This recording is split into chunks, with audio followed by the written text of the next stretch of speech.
విశాఖపట్నంలో beach shocks ఏర్పాటు తీరంలో మద్యం విక్రయాల నిర్ణయంపై మహిళా సంఘాలు బగ్గుమన్నాయి.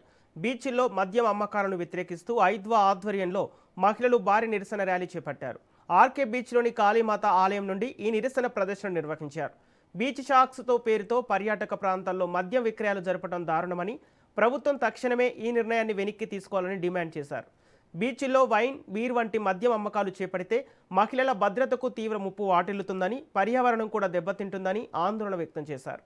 ప్రభుత్వం కేవలం మద్యం ఆదాయంపైనే దృష్టి పెడుతుందని, దీనివల్ల నేరాలు పెరిగే ప్రమాదం ఉందని విమర్శించారు. పర్యాటకుల ముసుగులో అసాంఘిక కార్యకలాపాలు పెరగకముందే ప్రభుత్వం ఈ జీవోను ఉపసంహరించుకోవాలని స్పష్టం చేశారు.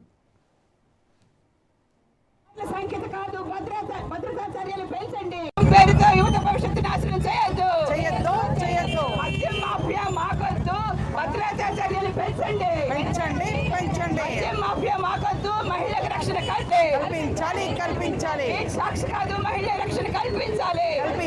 కల్పించాలి. రాష్ట్ర ప్రభుత్వం బీచ్ ఒడ్డున మద్యం అమ్మకాలు చేయాలని చెప్పి నిర్ణయించింది.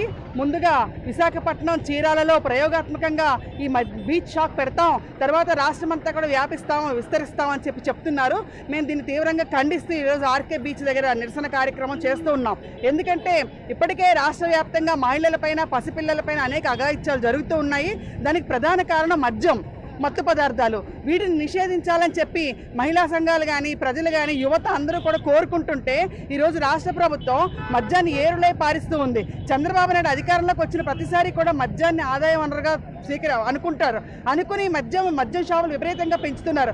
ఇప్పటికే అక్రమంగా మద్యం అమ్మకాలు పెరుగుతున్నాయి. బెల్ట్ షాపులు రద్దు చేయాలని చెప్పి మేము కోరుతుంటే బెల్ట్ షాపులు విపరీతంగా పెరుగుతున్నాయి. అలాగే మద్యం, మాదక ద్రవ్యాలు కూడా పెరుగుతున్నాయి. వీటన్నింటిని అరికట్టాలని చెప్పి మేము డిమాండ్ చేస్తూ ఉన్నాం.